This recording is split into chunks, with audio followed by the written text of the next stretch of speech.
Hello, this video is for the fourth session of building this data cleaner file, which is currently available from workaholic.group's website under Systems Products, and it is the data cleaning tool which we're working on. You can buy it online, and that will include a year of updates sent to you automatically by email after each build is saved. In the first and second session, I included date recognition and validation and cleaning scripts. And in the most recent third session, I introduced standard ISO currencies to the solution. And today I want to start working on numbers, especially where they're in monetary form, so monetary numbers. And the last video touched on some of the challenges there, which I won't repeat here. Here I'm just going to dive straight into scripts to interpret numbers correctly. So I'm going to select the original yesterday's file here, the last build. I'm going to duplicate it. So on the Mac, I'm pressing Command D, and I will name it to version 4. Which is being built on the 9th of October. I'll open that file, and I will go to all fields, and I will go to the section that contains amounts, which are generally in currencies. The first task I want to tackle is trying to discern whether a period or a comma in the number is a thousand separator or there for achieving a decimal place of a number. Now, I generally, if I had such messy data, I probably wouldn't rely on a system only to make a decision in each case, but we can definitely do some things to assist the user and to assist the system. So anyway, the first script that I want to go ahead and build is to check whether there is a combination of commas and periods in a number after getting the number as text. So when we're importing a number like this, where we also have characters and don't only have a number, we always want to import it as text, because then we're likely to get it in its rawest form rather than importing it as a number, especially if, for example, our data source is a CSV data source. So I'm going to create a script here and say, is there a mix of that? Is there, I want to be as precise as possible in these script names, is there at least one comma and at least one period? And I will go and copy some of the more basic, or I'll go and copy the steps from some of the more basic scripts, but I don't want to leave anything here by accident in case I don't remember to clean it up later. And I have a value first, variable. Now I want to simply check if pattern count in the value searching for a comma is greater than 0, then if pattern, in fact, what I really want to do is to exit the script as soon as possible for efficiency if the requirements aren't met. So if the pattern count is 0, then exit the script with a result of no. And really I want, when I'm trying to output yes or no's, I try to use tags in the names. Is there at least one comma and at least one period? Tag.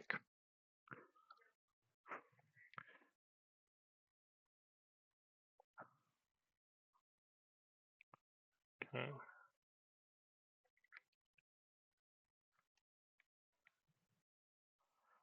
Then once we get past that if, we want to know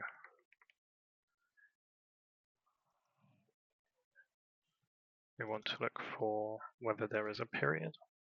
So if there is not a period, we will similarly exit the script with a result of no. If we make it to the end of the script, we want to exit the script with a result of yes. I'm not even going to test that right now because it's so simple. And I'm going to duplicate this script. It will force me to save first. And I'm going to say, is there at least, I'm going to give this the name, is there at least one comma tag, and I'll create a separate script, is there at least one period. I've now decided I don't want tag in the name. So here we just look for a period. Here we just look for a comma. Now, a new script. If there is, or assuming there is, assuming there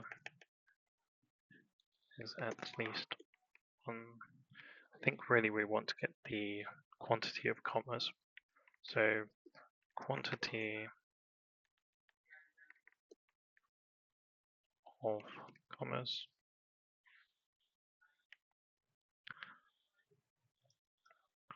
pattern count commas is what we want the variable to be.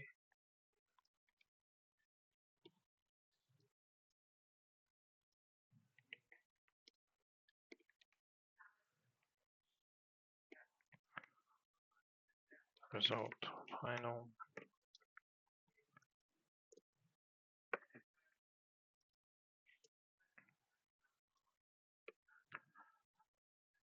I set the variable before rather than and then put the variable in the exit script so that when we debug the script we can see what the answer is easily before the script exits. Quantity of commas, quantity of periods.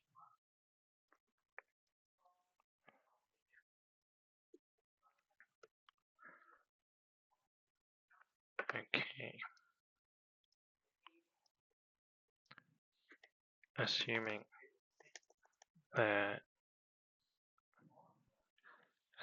at least one comma and at least one period.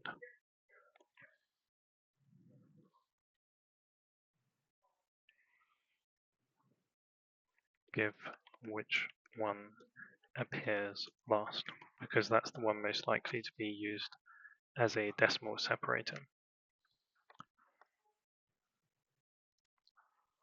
So we need a count of each.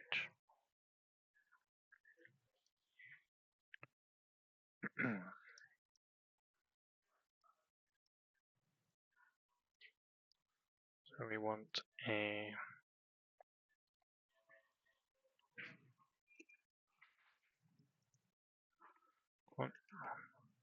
quantity of commas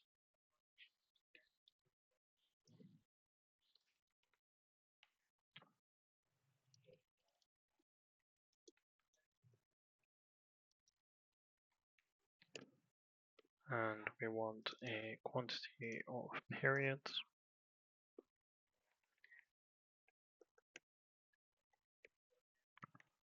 Then we want to check the position of last comma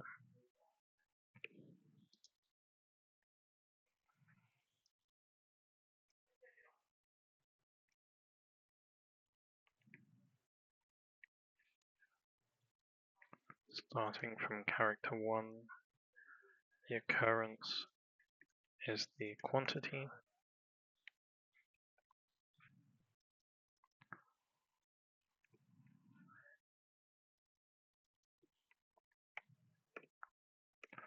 and the position of the last period.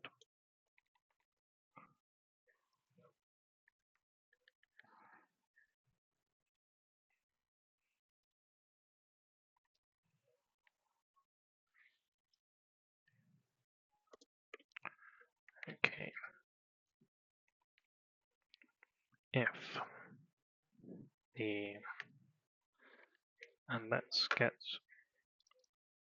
just force this to be a number just in case, even though it almost definitely should be automatically recognized a FileMaker as a number. I never like to assume. Okay, position. If the position of the last comma is greater than the position of the last period, and I will yet again make sure I'm forcing a getAsNumber function.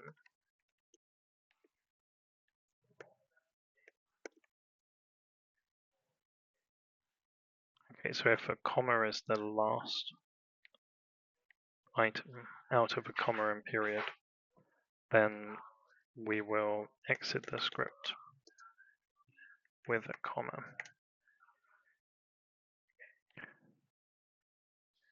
Else if, and I want the if, not just the else, because it might help to trap and spot deficiencies in our process. Period. Otherwise, set script with a null value. Okay.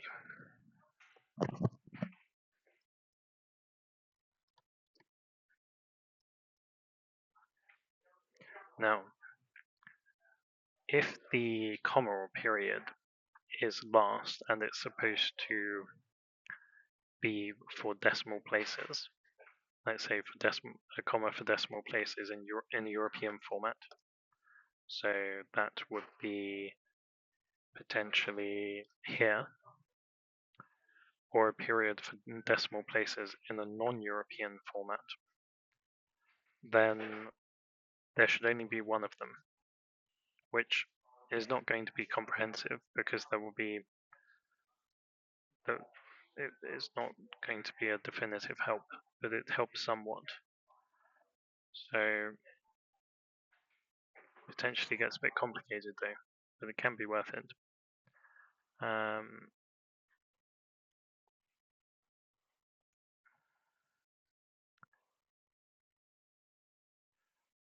Okay.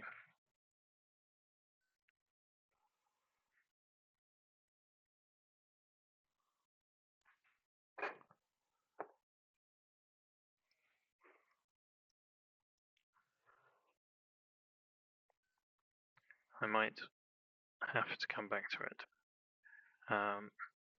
What I want to do first is try and get the number just with commas and periods, and potentially with an E. An E might be an exponent. So, is there an E or E?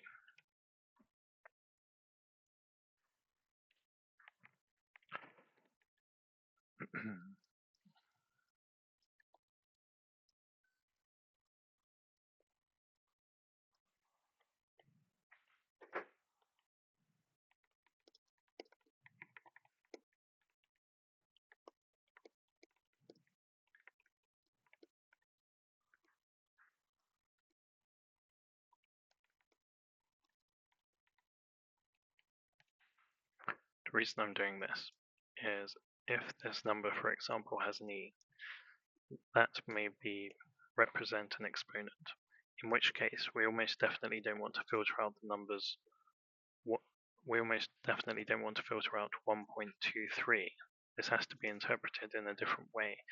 So even if we force a manual user input or check, we definitely wouldn't want to grab 1.23 because the meaning of e may be substantial and change the number.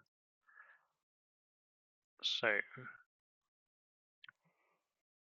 what we want to do is detect where there are e's in numbers and then block out their outputs if we're not capable of interpreting them automatically to the degree of safety that we want to.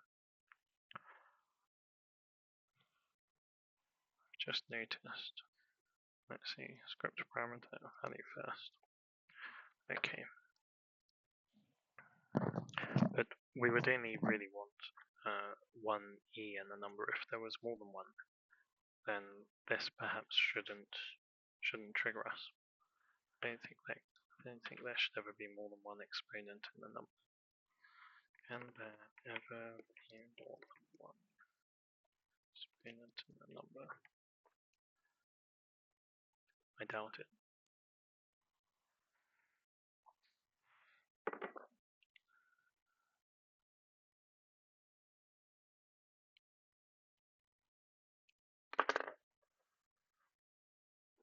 Nested exponents.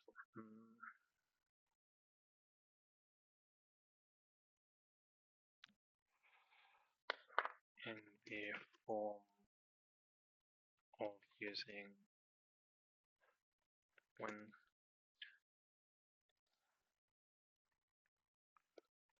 representing an exponent as an e in a number.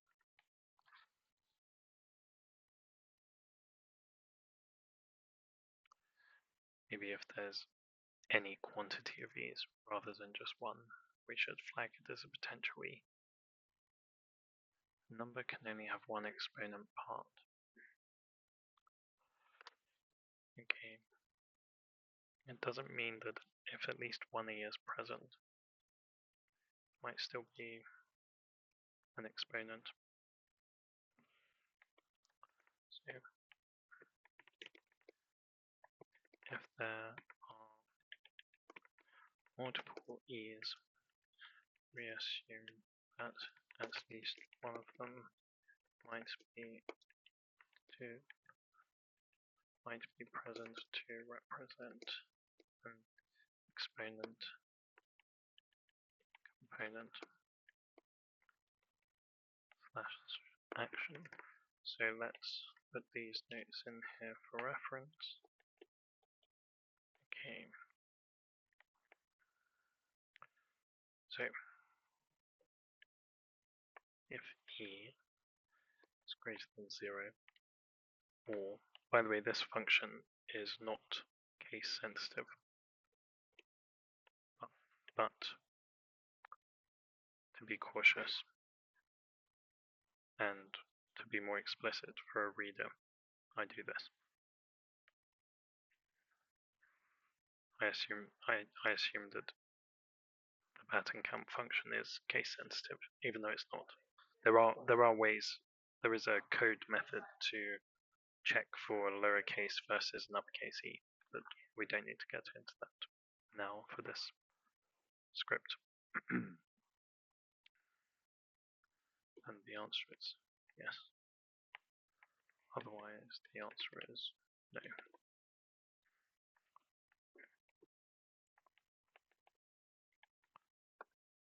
Okay.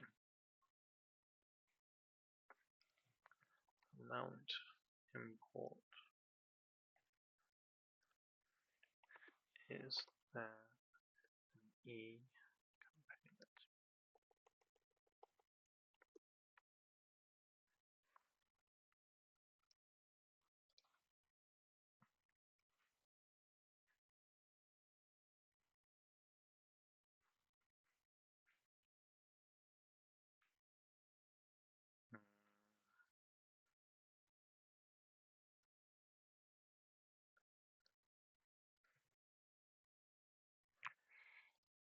I'm going to use this function in the refresh script. I'll put it at the top.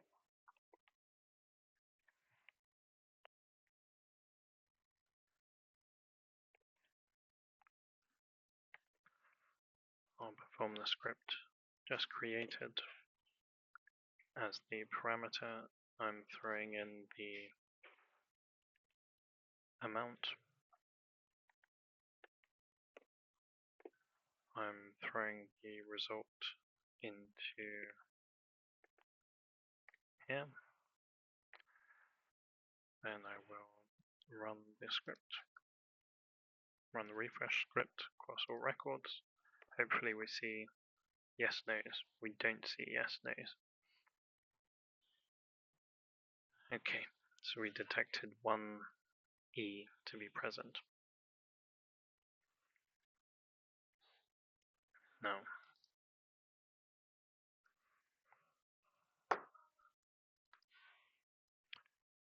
I want to force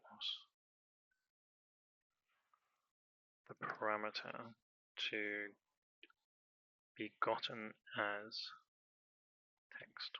So I've done that already. Good.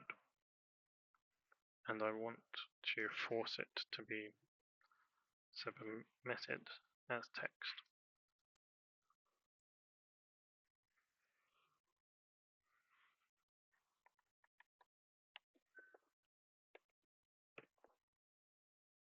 Good. Now I want to detect whether is there any character, including spaces, other than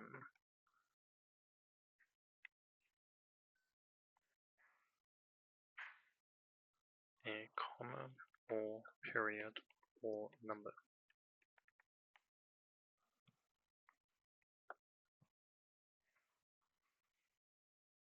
So the way I will do this is to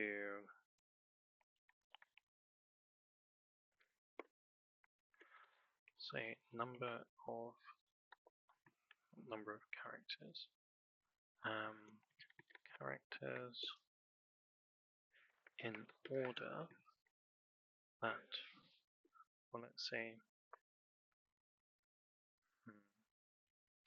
I want to filter out specific characters. Okay, so filter in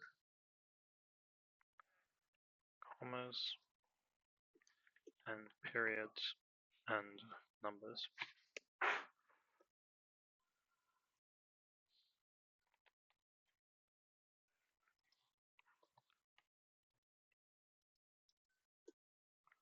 So comma, period,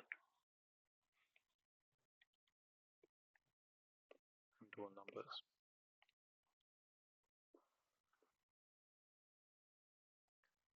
Okay. And I want to check the length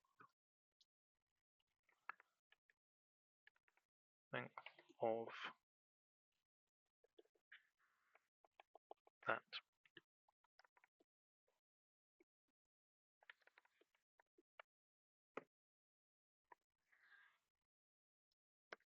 Now, I want the length of the value first variable.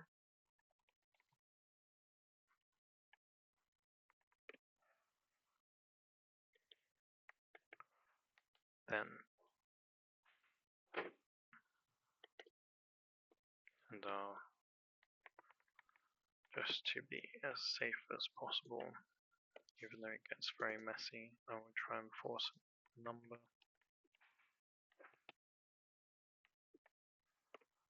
Now, if the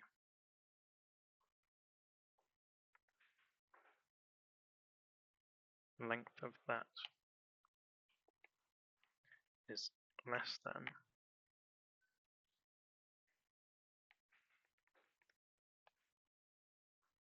the length of the original value? Then the answer is yes.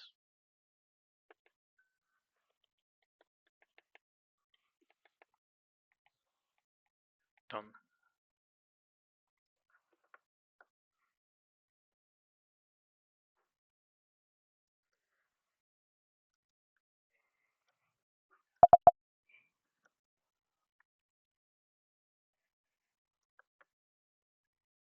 Now, I want to make this a field which is tagged with tag updates on refresh.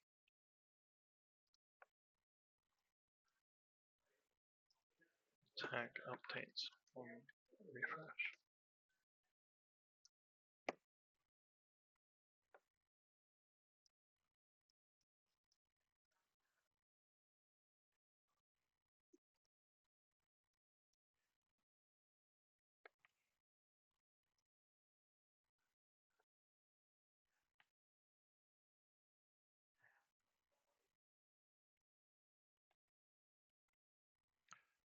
I'm not necessarily giving a full ahead chain of thought on how I'm going to get to where I want to be, or how all of these numbers are going to be tidied up.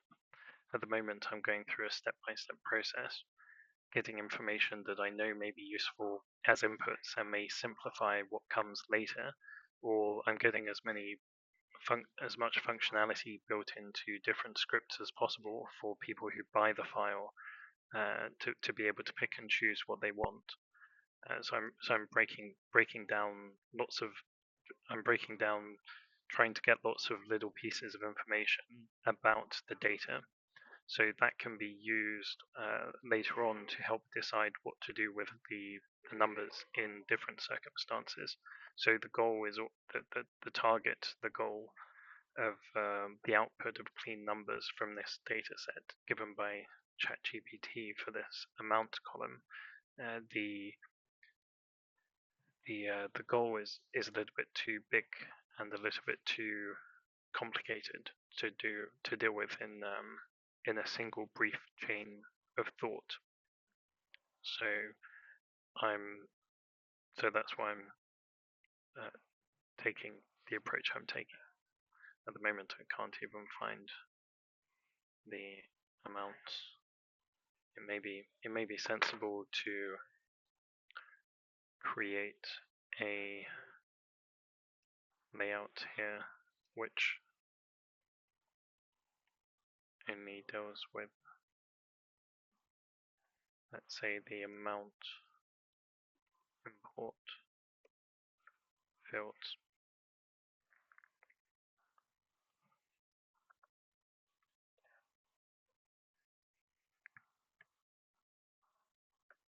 I don't know what happens if I try and delete this part. Hopefully it doesn't ruin the styling of the table, because I don't mind it.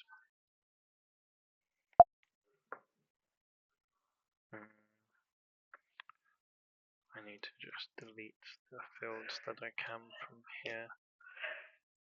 Good.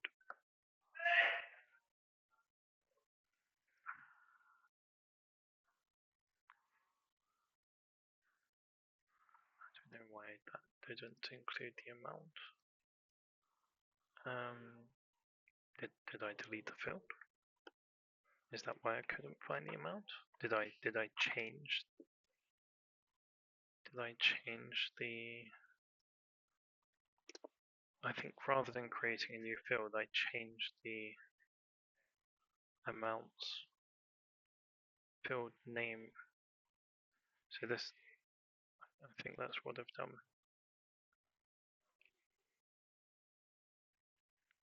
That's silly. My apologies. Hopefully I kept the sample data here. Yes, I did. So I'll have to go and re-import to override.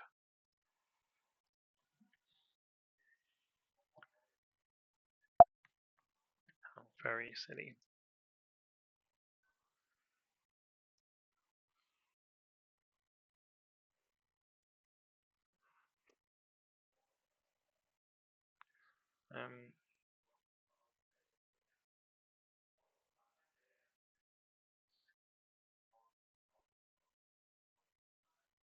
I think I would just overwrite replace.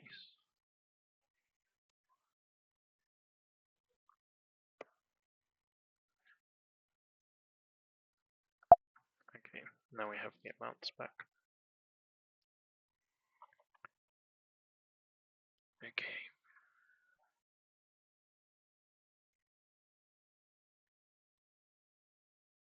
That doesn't seem right. The amount import should have gone here.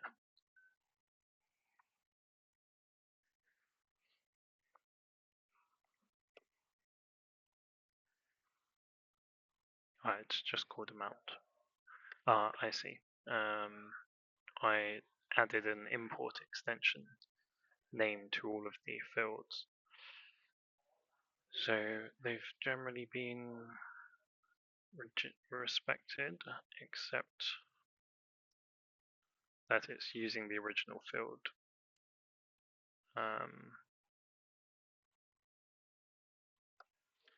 Okay, I think what I would do is to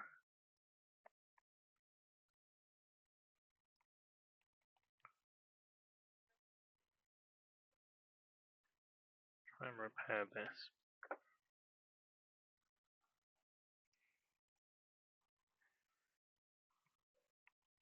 So I'm going to revert this field name back to amount import. I'm going to give this new field that name, which is what I intended. And then in the script,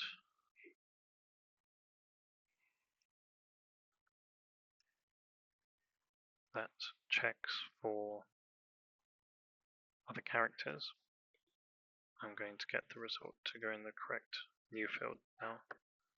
Now if I refresh all of the records, that right column should be populated. Good.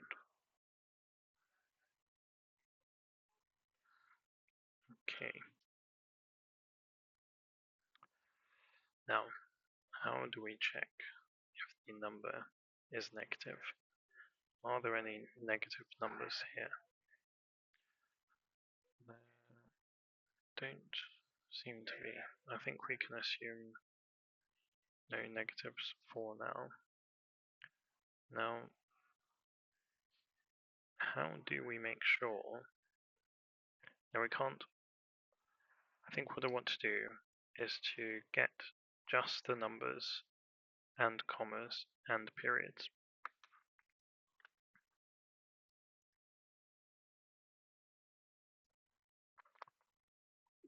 Filter in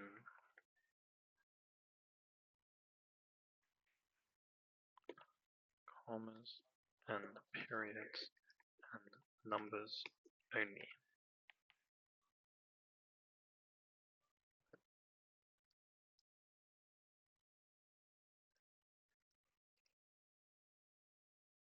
These notes are intended for the E script.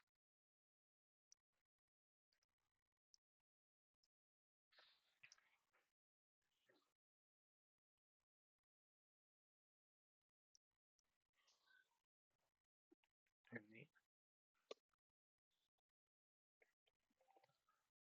Let's give that as a result.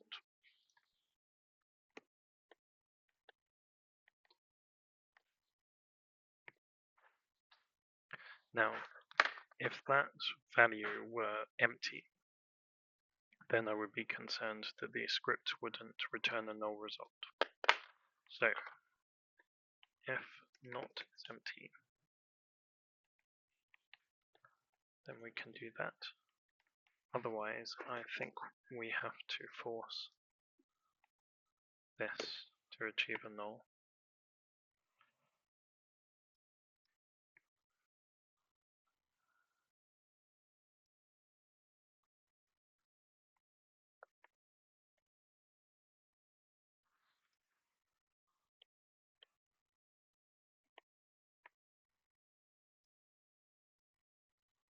Command D on the Mac duplicates the scripts that were highlighted for me, and hopefully now mount import. Hopefully now I won't screw this up. Updates on the refresh. Create a new field. Put the result there. Run it. The right hand column should populate.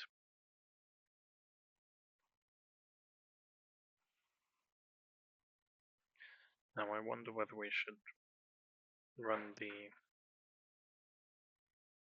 We don't really need to run the position of the commas and periods check again. Now, if there is only a comma or a period, which one do we assume if the data is mixed? Very difficult. So I'm going to do something simpler for now.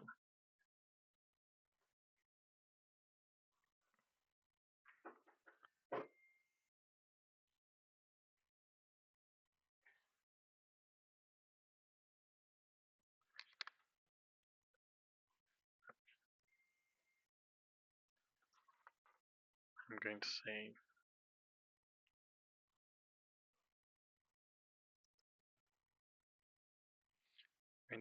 remove commas and accept periods,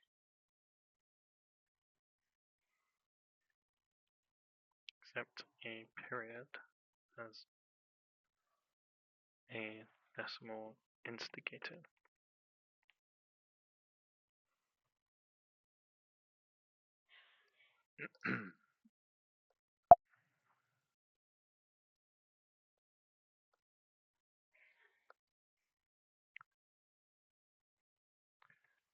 Filter in periods and numbers only, so we will filter out commas.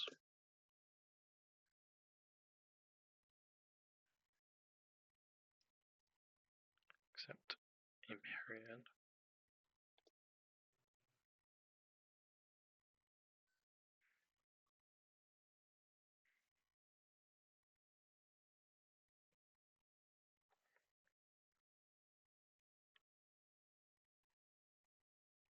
And return as a number. Okay, so get as number.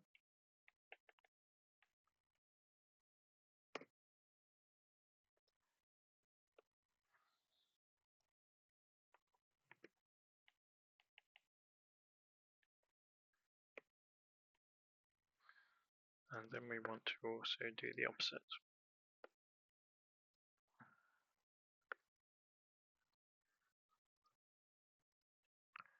Remove periods and accept a comma as a decimal instigator.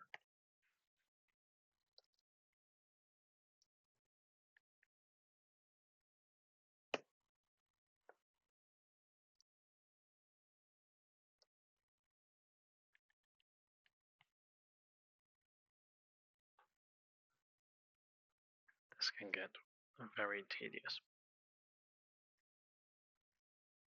So tedious that I'm tempted to move on to something else for now.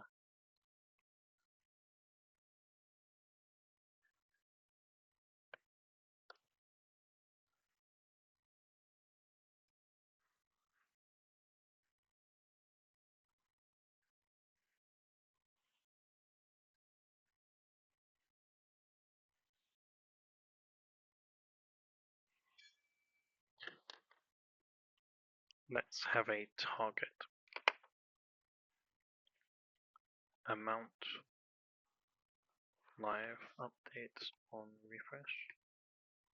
Let's add an amount manual override, and let's add an amount final updates on refresh, which would honor a manual override.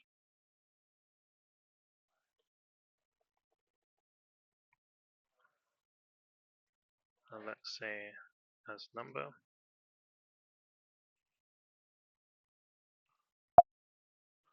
let's say as text,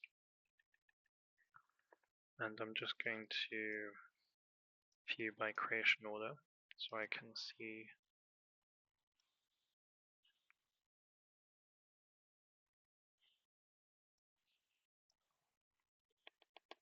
I'm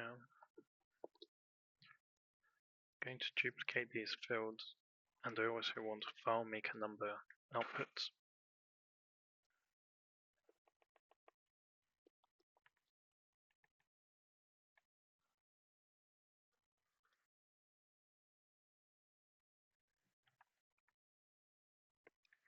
I want to see these in the display so that as we're working we can see the final results, rather than if we were dealing with a simpler situation I might set these up at the end, but because handling these numbers can be so complicated, I want to see the outputs right now. As number.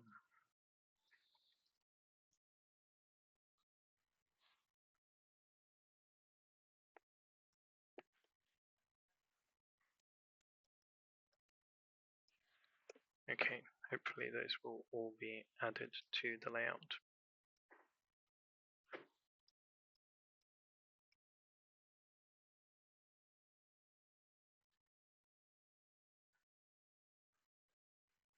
There's still a W in one of those field names.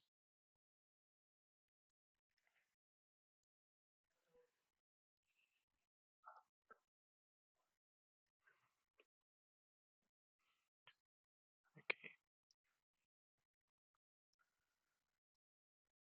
I also want to start to set up the sequence dependencies here. So strict sequence section 8 random characters begins ends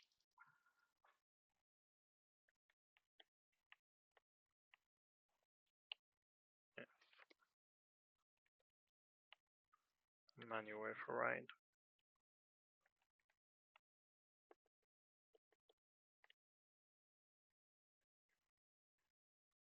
if amount is not empty. Then we want the amount as text final to use the manual override.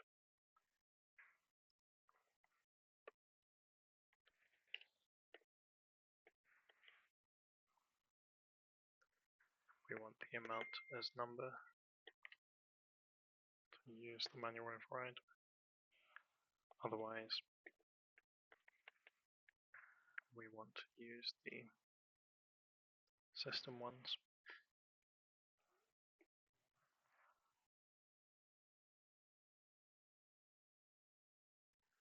Am I filling in the number part here with text? I should put number first. Try to use alphabetical order where possible, or where I don't have a reason to use another order. I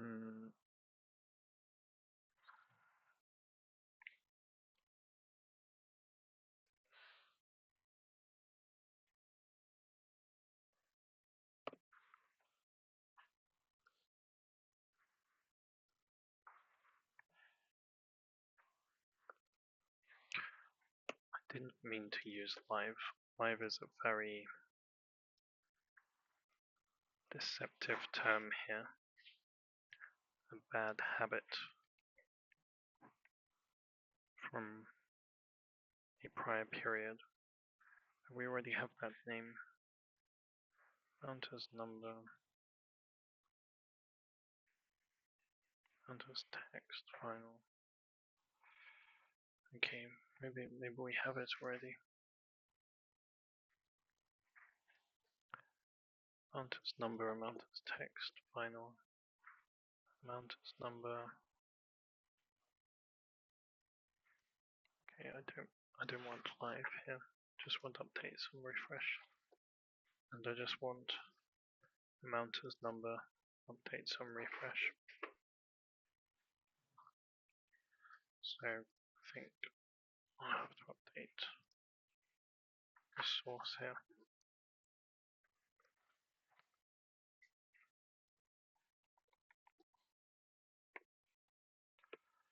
Okay.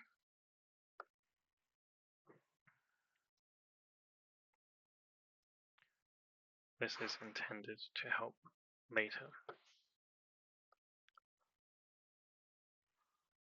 And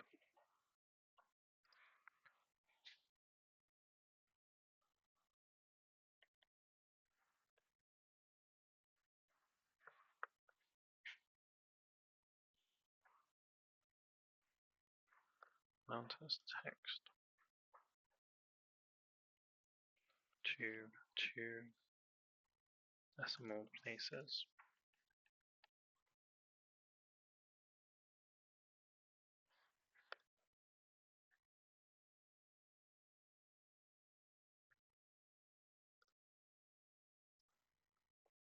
And I want to, do I need a final?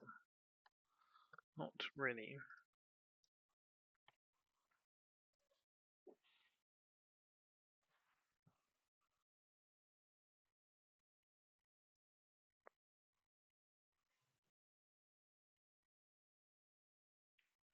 That will be important later. If we want to export numbers and we want trailing zeros, then we will have to often get them as text rather than as numbers. So for example, if we want $1.10 and we don't want to just see a 1.1, then we have to make sure we add a trailing zero and output as text.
I'm sorry that the sound went for some time there. I'm quite an amateur at this. The microphone disconnected without me realizing. So anyway, I must continue. And so I was trying to explain that dealing with this issue of uh, decimal European decimal places being led by commas and being led by periods outside of Europe is something that I will circle back to, because hopefully most people in most cases will know whether they're dealing with European formatted data or non-Europe formatted data. So I don't think it's such a convoluted process, and I do intend to get to it, but perhaps on a case by case basis.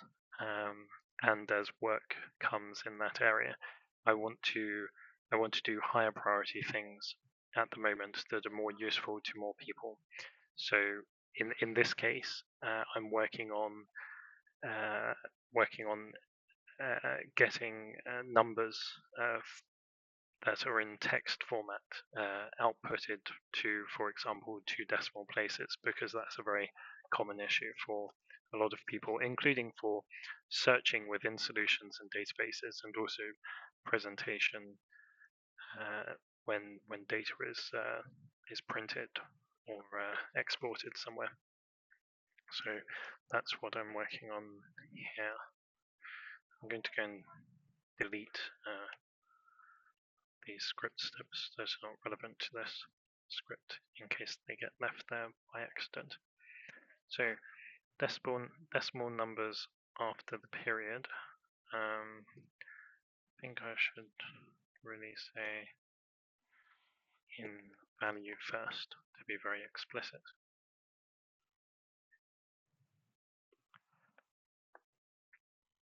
So we want to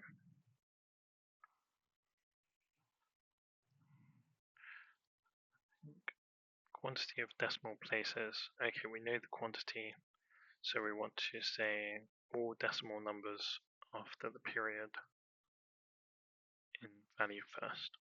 Okay. So this is getting whatever is there already. So for example, if there's a 2.1 input, then we'd just get the number 1. If there's a 2.12 input, then we would get the number 1 and 2. If there was a 2.10 input and the 0 was actually there, then we would get a 2.10. So the way we do this is to say, right, the number of characters will be the quantity of decimal places after the period using the value first input to the script. Okay, then if the so that's really probably better just for debugging, but what we can do is we can say if the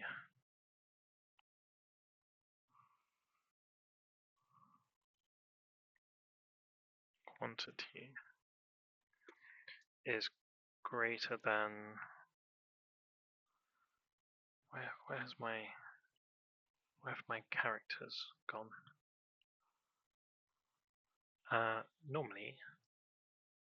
Normally I would expect to see character options. Here they are. Okay, greater than or equal to 2, then we don't need to add any more.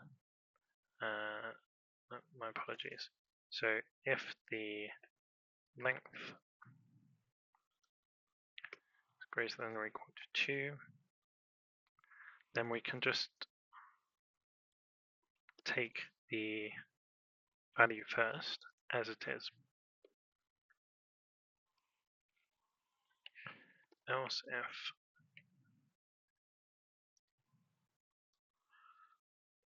the length is equal to, not length, quantity.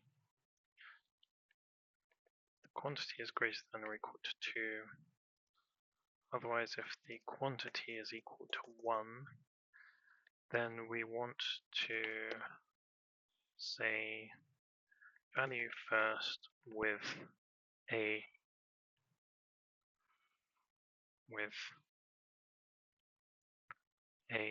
single trailing 0 added.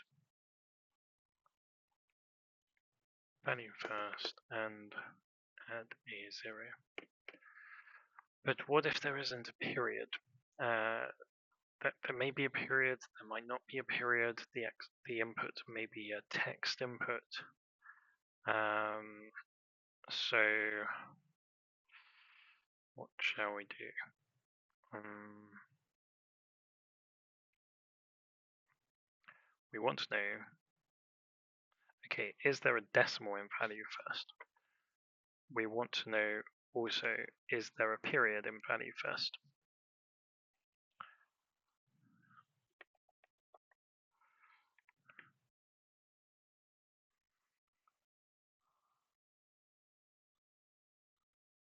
So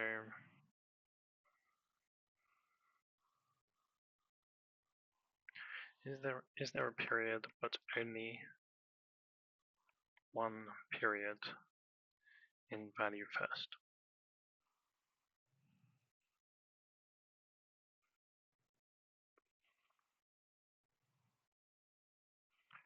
Okay, that's what I was really trying to check. So I don't like the variable name that I gave to that calculation.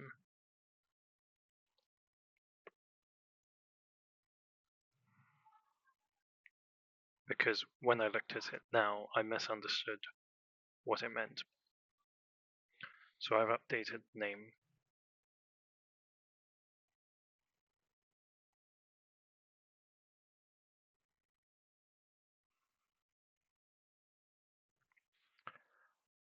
Now I want to say, okay, now I want to know, was there even a period? So I think maybe what I want to do is to try and go through every scenario possible that we might expect from this script, and in the simplest way possible, and potentially we want to go in order of having to add less to or nothing to having to add more. I'm not necessarily sure which way around is best. I think that we can say if there is a period first, then we create outputs in a certain way. So we can then say, okay, there is a period. Are there 2 decimal places after the period? If so, we don't need to modify anything. Otherwise, if there is 1, then the modification is minimal, and that can be our output.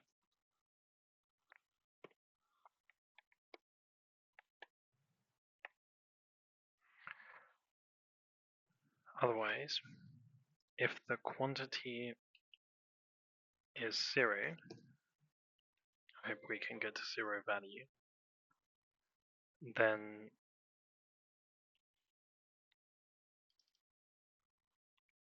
with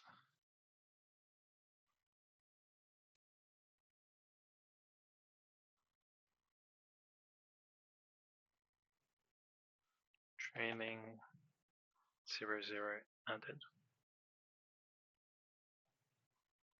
with a training 0, 0 added, I think I won't like this name no matter what. So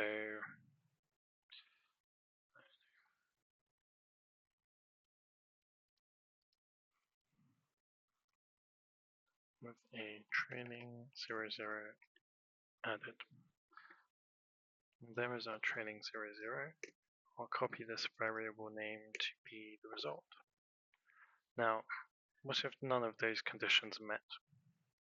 Then probably we better output either potentially nothing, output a null value, and then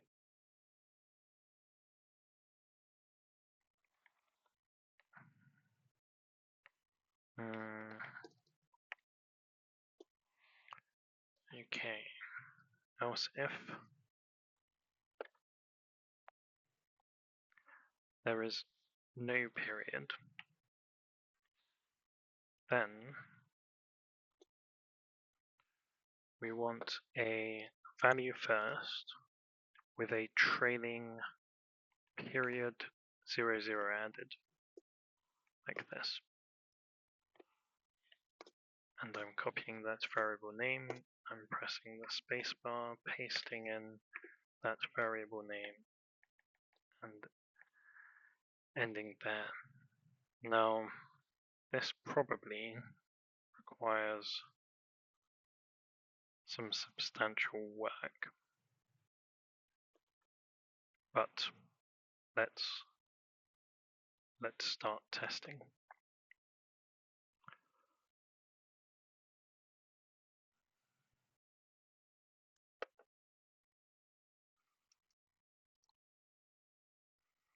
And does it really need to be?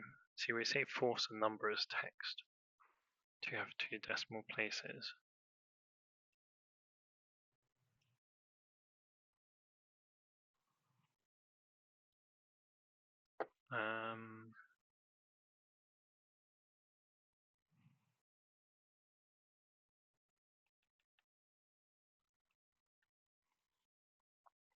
Ensure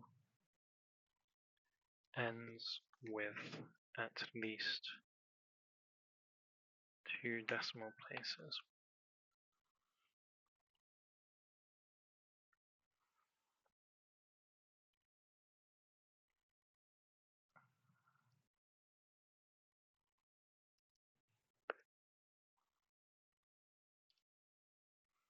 Now,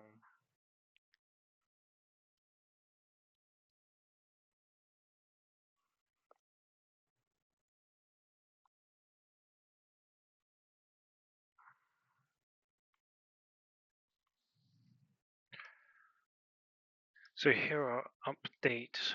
So I'm not necessarily rounding down. I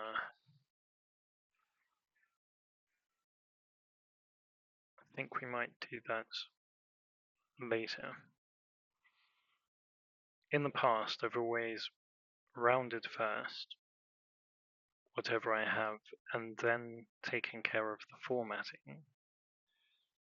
I think in this file, I want to show people every step in the field and every step in the process. So there are lots of things that I would ordinarily or prior jump, but I can't necessarily anticipate what people will want to use or see or understand further elsewhere.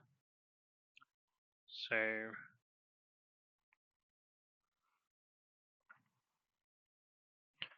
I'm going to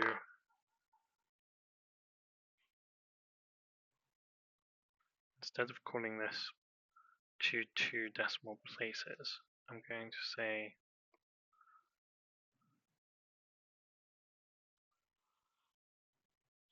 ensures ends with at least 2 decimal places.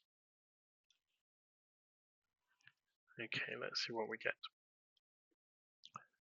So I'll refresh script.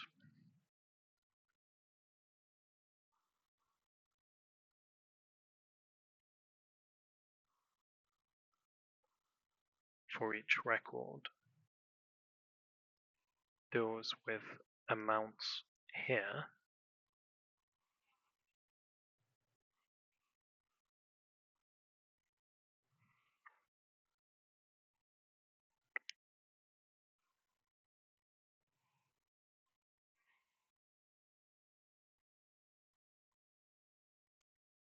gives us a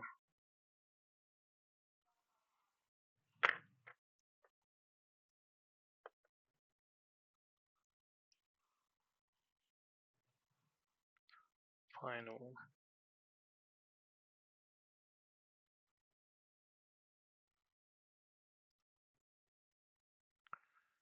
I think what I can do is to take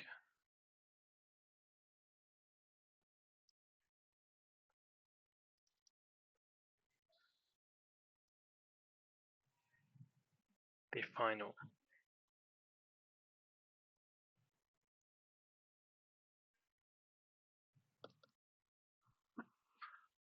the alleged final, process it even further,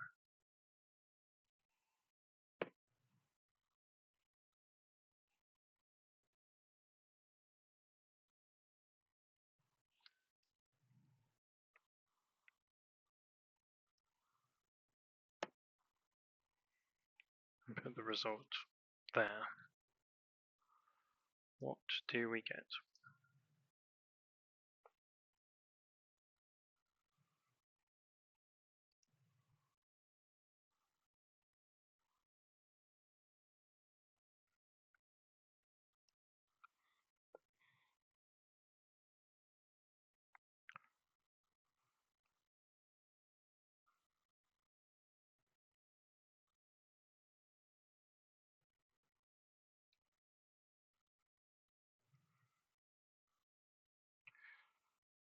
The reason we're not getting values here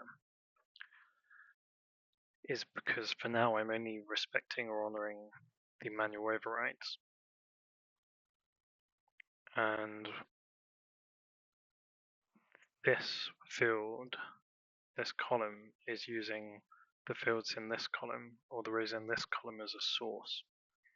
So the script is outputting period 00 when it should really be outputting nothing. So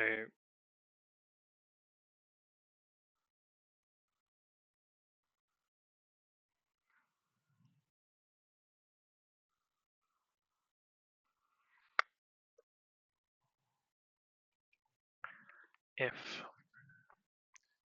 value first is empty,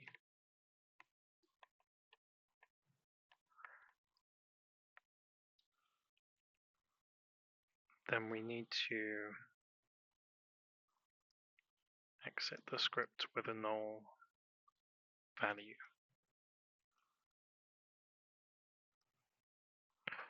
which will not take care of all problems, but it will take care of that particular problem.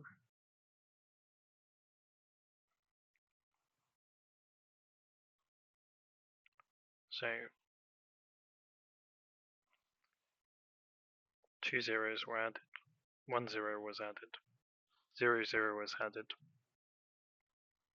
Well, actually a period and 0 0 were added. And what happens if we have more decimal places than we're supposed to have? Ideally, there should be no output. Ah, I put it in the wrong place. It got overwritten.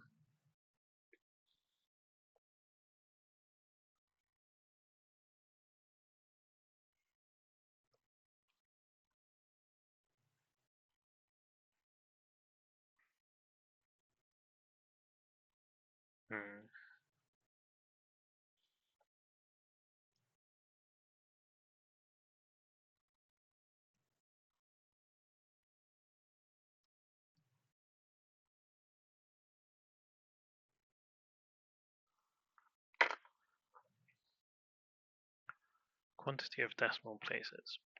If that quantity is greater than 1, then we should exit the script with a null value.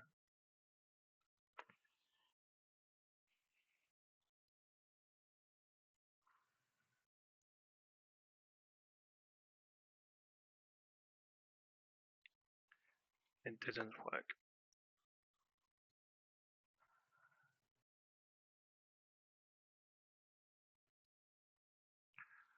Ah, because I'm checking the wrong thing.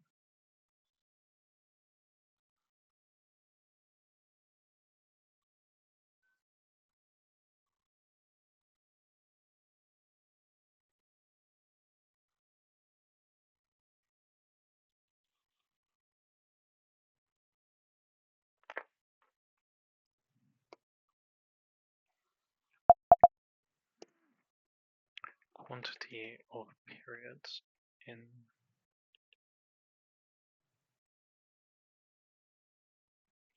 value first. Doesn't count.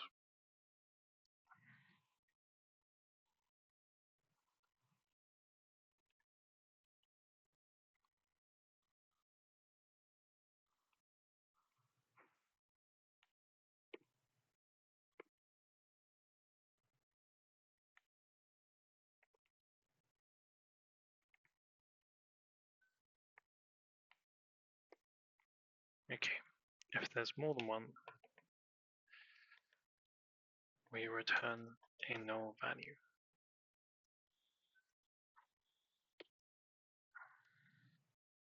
Because by this stage, it should be meaningless. It should really be meaningless before that.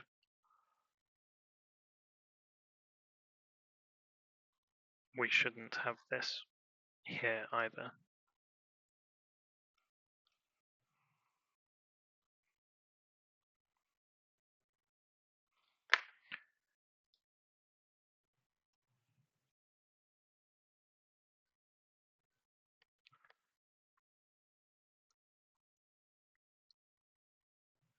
I want to go a step further, at least 2 decimal places, and thousands,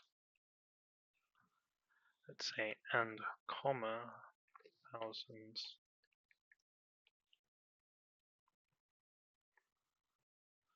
separators.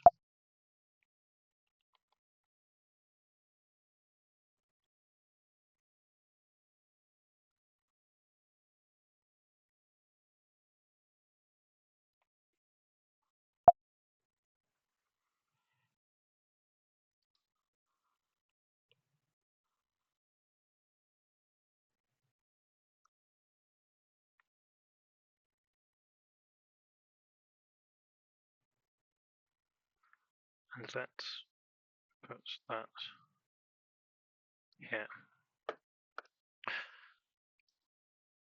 So I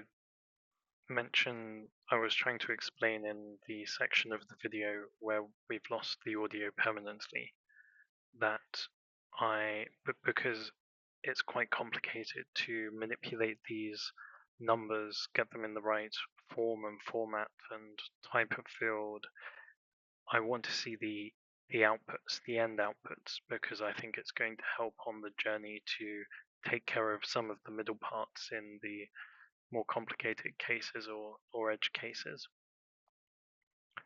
So that's what I'm doing here. And in any case, some of these scripts on their own will be useful to some people in some circumstances, whereas lots of the processes in the middle will not be. So I'm going to duplicate this, and I'm going to say add thousands separators to a number as text that already has at least 2 decimal places after a period. I'm being highly precise here because people can want so many variations, and it's good to stick to a certain set of assumptions in some cases. It can be nice to have all build processes that can accept and handle anything, but these can potentially form the building blocks of that. So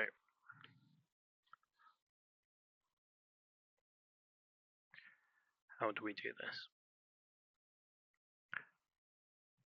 Just as previously in the previous script, we were checking for decimal places after a period. We want to check now for number of characters prior to a period. So we want to know if there's a period. I wonder if we can actually retain some, quantity of periods. We want that. Is there a period but only one period? That's fine, we can keep that. We don't need quantity of decimal places after the period, but we do want quantity of decimal places before the period.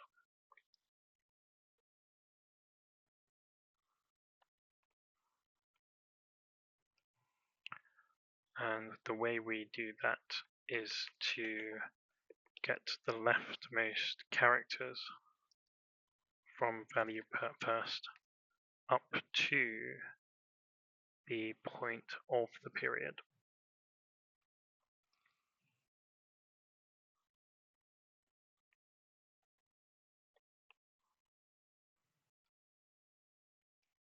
It can be the first period because by this point we're assuming that there should only be one.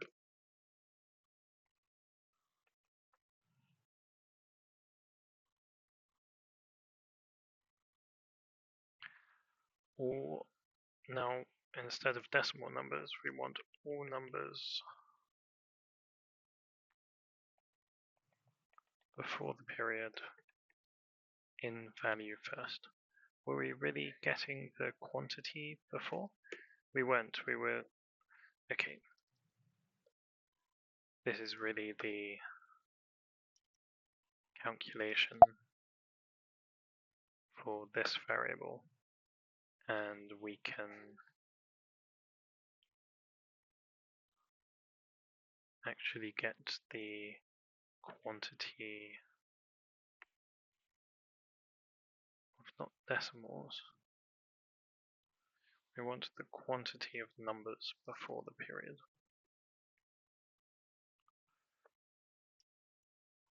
And we want this variable to tell us the quantity of numbers before the period, which is just the same as the position of the period minus 1.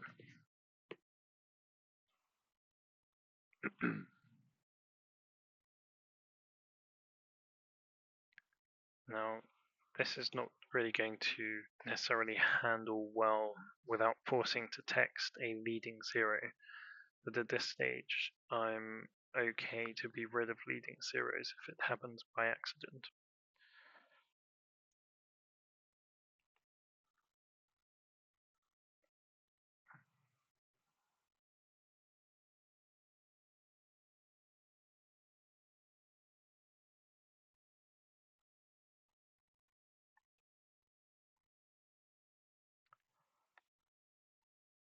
Okay, now we will have a range of situations, and we could run a loop, but a loop is probably unnecessarily complicated.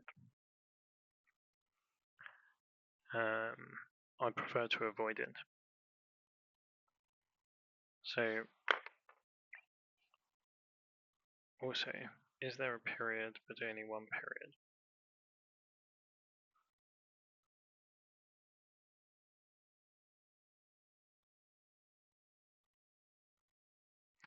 I'm not sure why.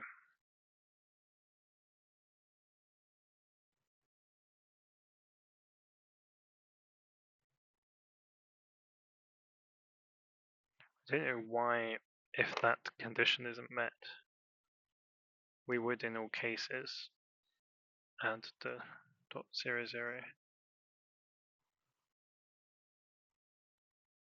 unless we wanted to force a 0 value. Oh, because we already know it's not empty. That's okay. but we don't.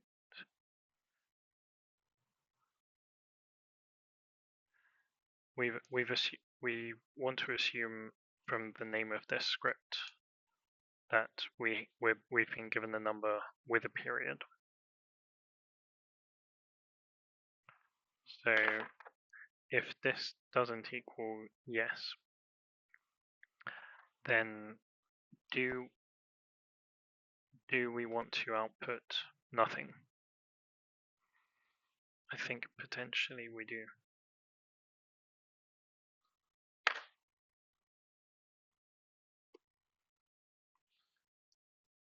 I don't know whether it's necessarily better to feed through the original value or nothing, but we can worry about that type of thing more later when we see the outputs.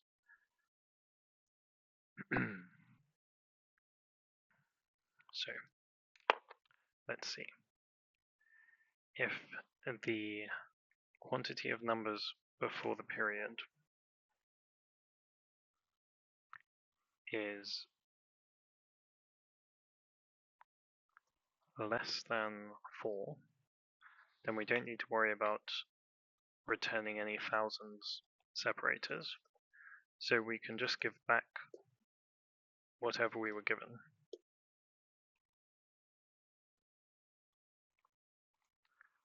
However, if greater than, sorry, not greater than 4, equal to or greater than 4, let's say if greater than 3, if greater than 6, no, hold on.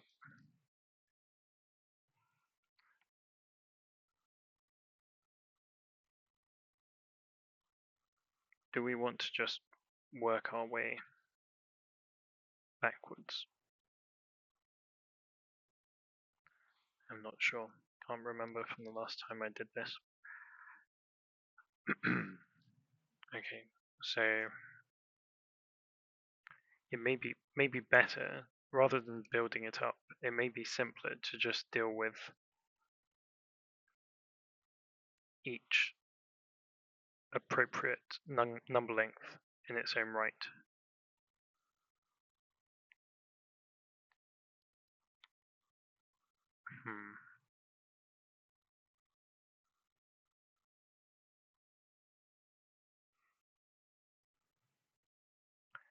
It would be simple. Do I want to loop? Okay, if I loop, then if I'm working backwards, let's try and open my notes.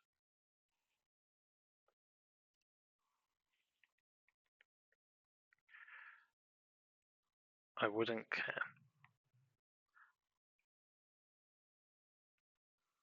This I would have to add to. This I would have to add to. This I would have to add to. Logically, I want to go from right to left.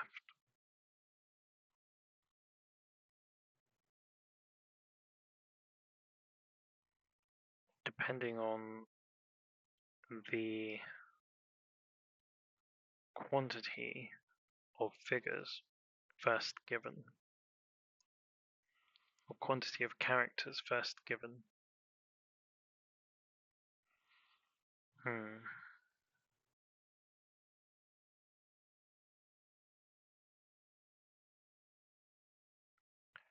Okay.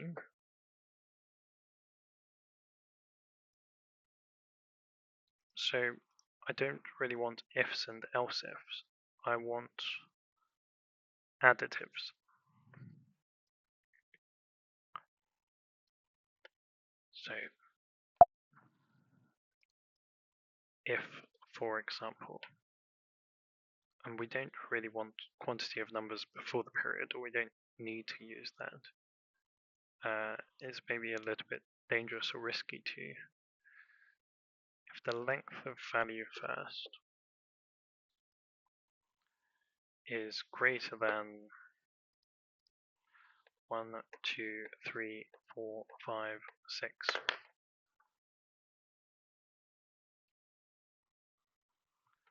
Then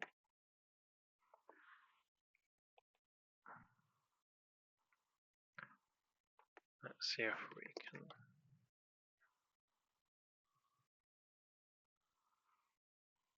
let's call this value work in progress.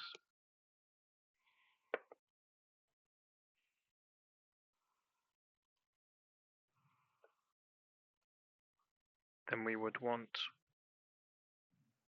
to make sure that we only get the left characters that are in addition to what we're working on.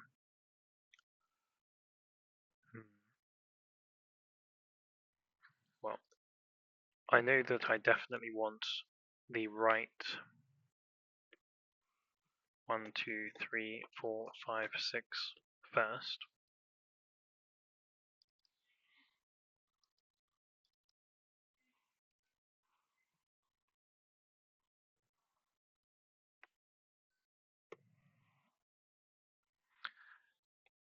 And I know that I want a comma.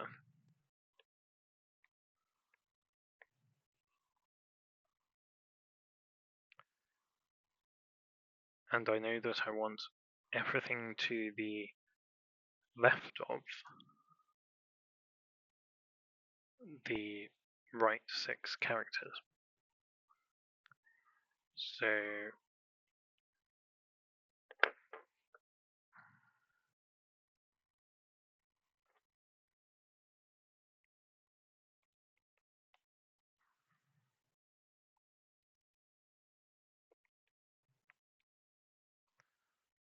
can I just use the length minus 6?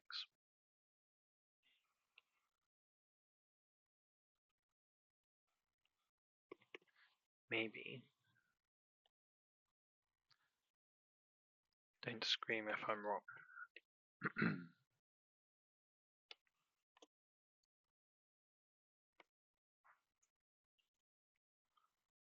Then can I just keep doing the same? But then a comma would have been added. So we would actually want 10.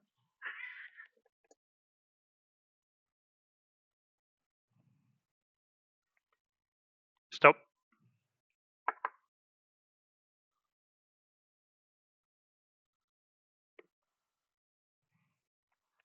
And then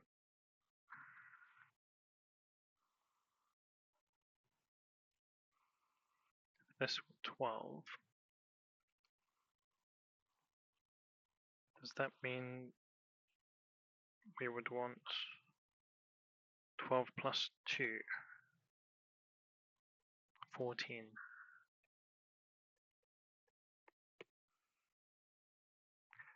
Let's see.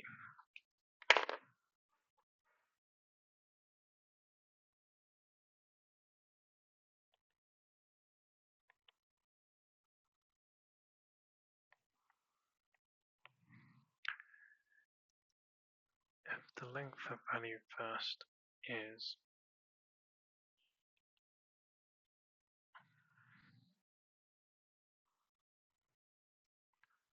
less than or equal to 6,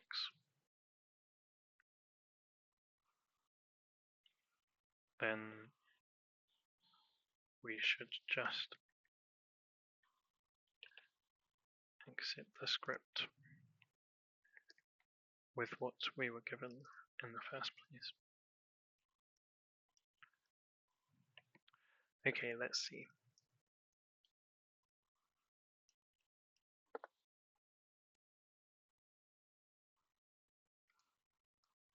So after decimal places have been forced,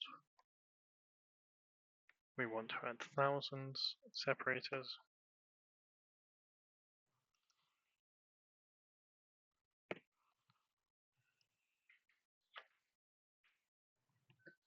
Let's see what happens.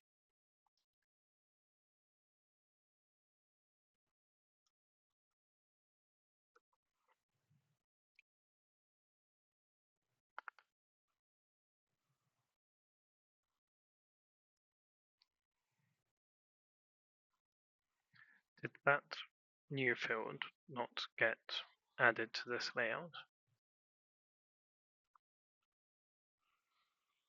Or is it there? It's there. But there's nothing different. What have I done?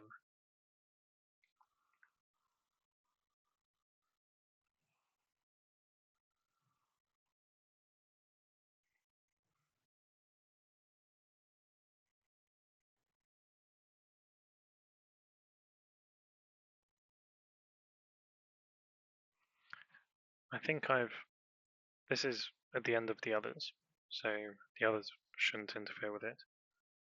I think I've selected the correct script.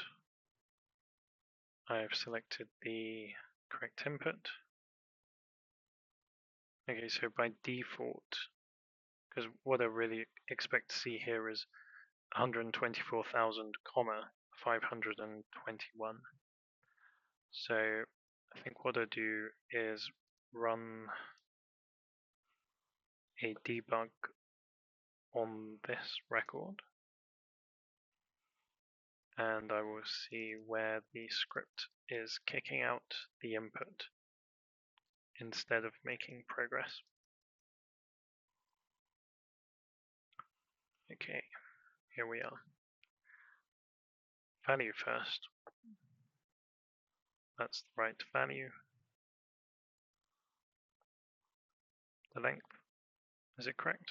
369 characters, yes. Quantity of periods 1, good. Is there a period but only one period? Yes. If that condition wasn't met, then we would throw the script out. Quantity of numbers before the period. It's actually the quantity of characters.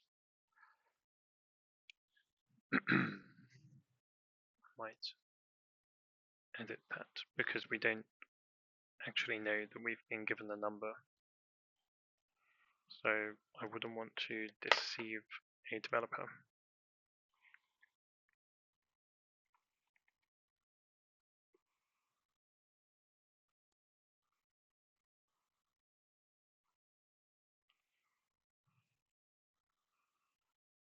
But nothing in the script is dependent on it. It's just reference information. Okay, the length. Here we go. The length is greater than 6 because the length is 9. So what? Okay, I see. There is no exit script to give a value, to give the calculated value. But in that case, so this is a very, very good example. I'm going to write this down for future reference. This is a good testing example, which shows that if you don't exit a script with a null value, then a previous script result will not be cleared when you exit a script. Or when you call a script result. So what's happened here is a previous script has given a result, and it's above the process. It's above the chain. It's above this script in the chain, above this script in the process. Then this script fails to give any result, and instead of clearing the result out and giving null, the prior result is just carried forward in the script. And that is how, even though this condition is met, and even though this script is not providing 124.521.00 as a result to populate that field, the field is being populated by a prior script result. So I'm just going to mark down the time in this video where that was found, because it's a good reference point to make the point. So I'm already editing the script.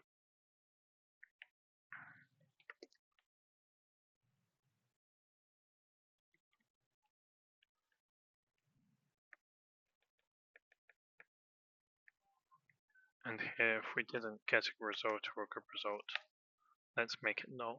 But let's see what happens here, whether we get the value we want. Yes, good. And hopefully this if is not triggered, and this if is not triggered. And this is my point right here at 142.44, or let's say 142.40 in the video. This script result is coming from potentially this script on line 23 instead of this script on line 26. But that won't happen now because in the script in line 26, I have forced a null value. So the get script result will clear, value will clear, or would clear, if the script got this far within this script. Hopefully that makes some sense. I'm going to save this. I'm going to abandon this. And I'm going to run it again.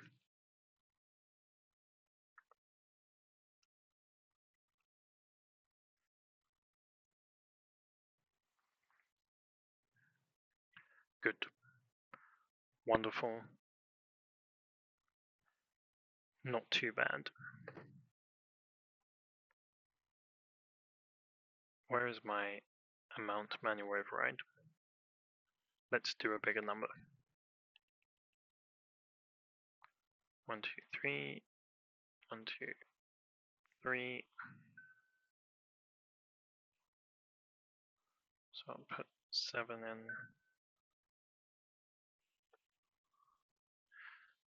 1, 2, 3, 1, 2, 3, 1, 2, 3. Okay.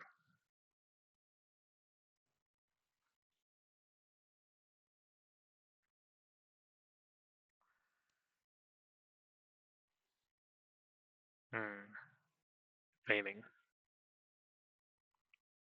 I was hoping to close this session, but it turns out that these inputs are too long, too big for handling. So there is something wrong. We should have an additional comma here after the 1 and the 2. So instead, we are not getting one.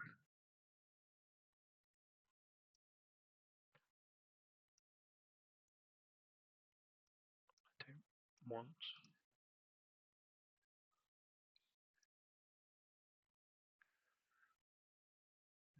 Okay. I'm sure that this will probably be triggered.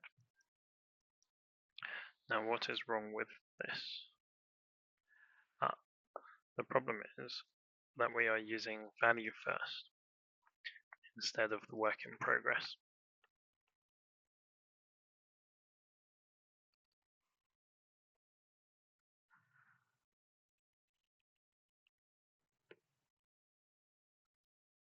Well, that's one problem, at least.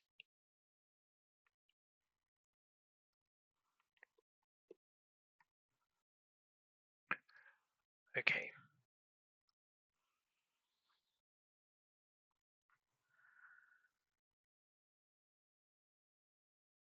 Didn't solve the problem. Am I meant to use a combination? Maybe.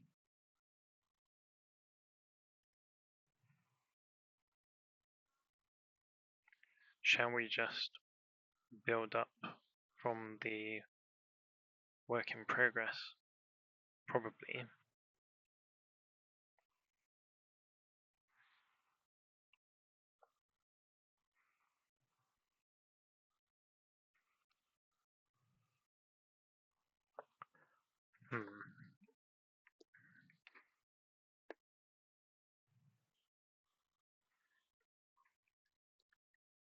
Length of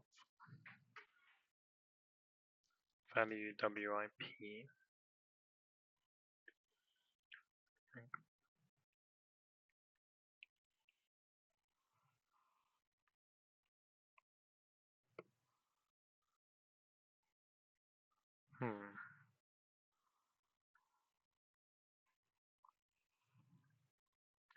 If that length is more than 1,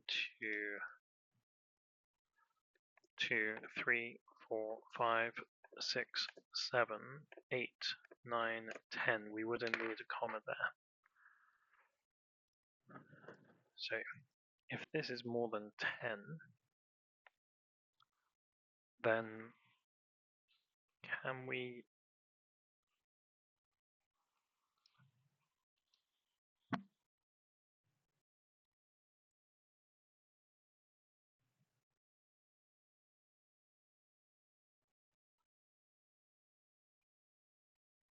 do this?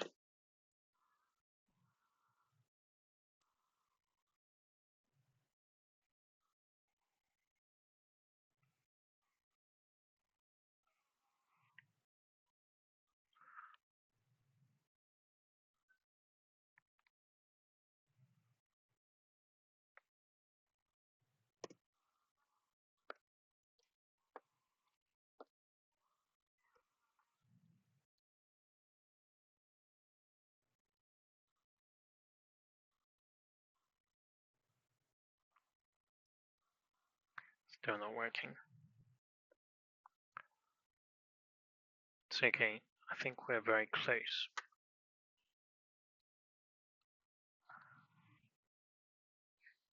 My brain has slightly shut down, but I don't like uploading recordings, so I want to do it as little as possible. So I've got to finish this in this session, and I don't want to save a file where a script like this is totally not working.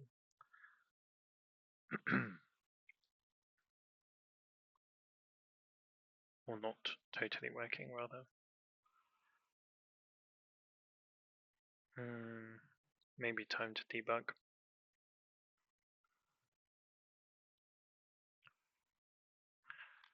Okay, I think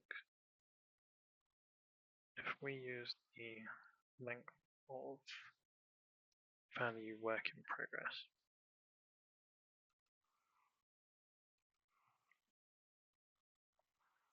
that might work.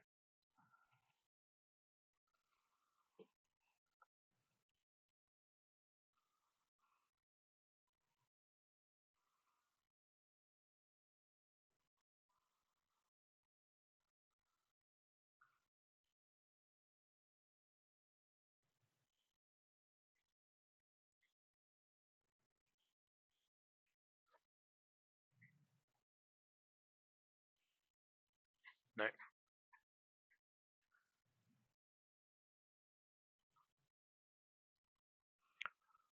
What am I doing here?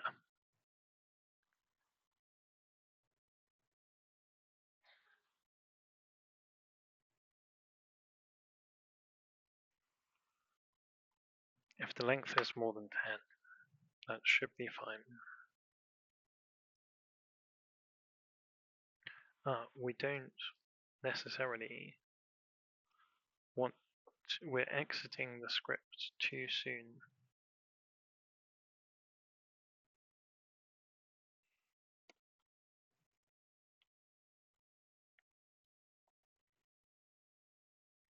But with the changes I made required nonetheless. I think so.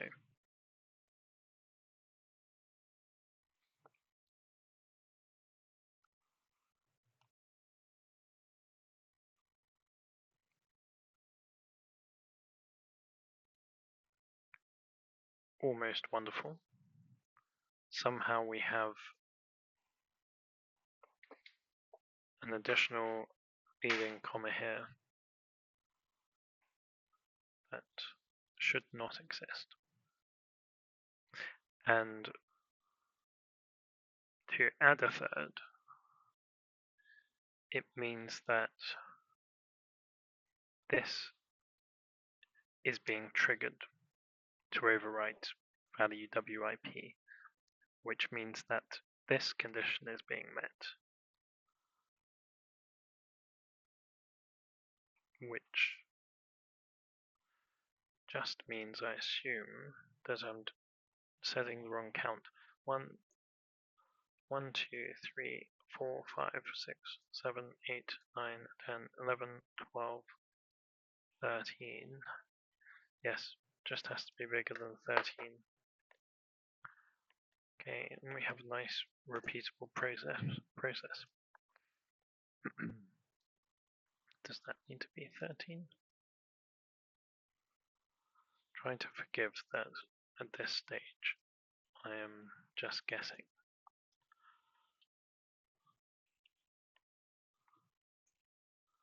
Can I just add 3 every time?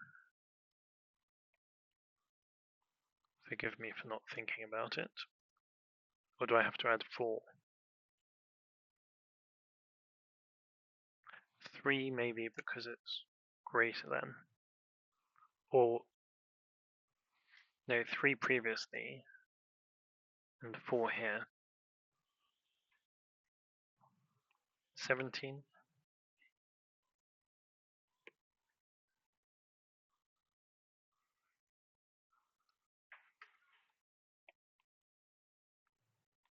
Let's see.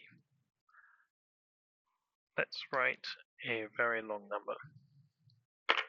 1, 2, 3, 1, 2, 3, 1, 2, 3.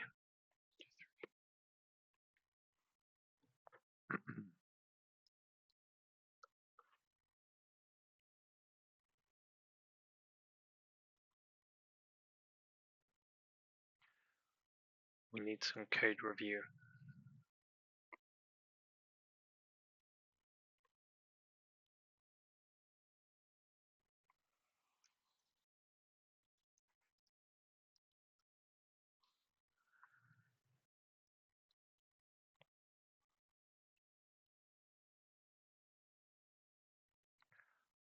One, 2 are being added here, 3 are being added here, and 3 are being added here. But this script adds up to 4.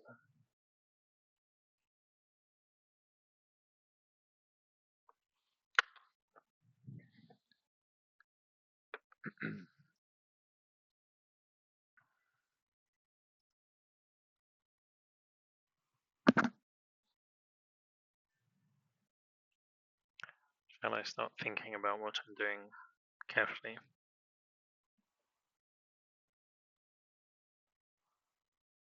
Yes. Okay. In this case, 1, 2, 3. We would have already successfully added 2 commas. We want to successfully add a third. So we're on line number 36.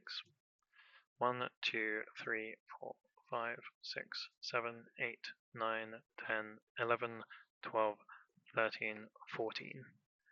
Yes, 14 to qualify.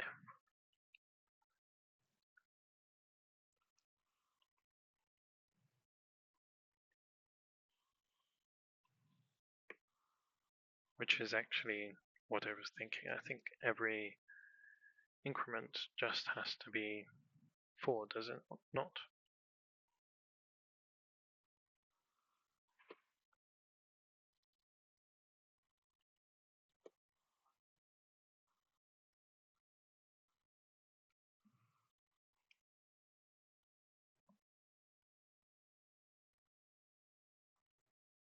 Good.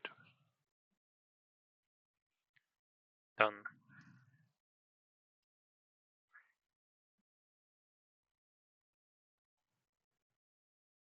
I'll stop now. Thank you.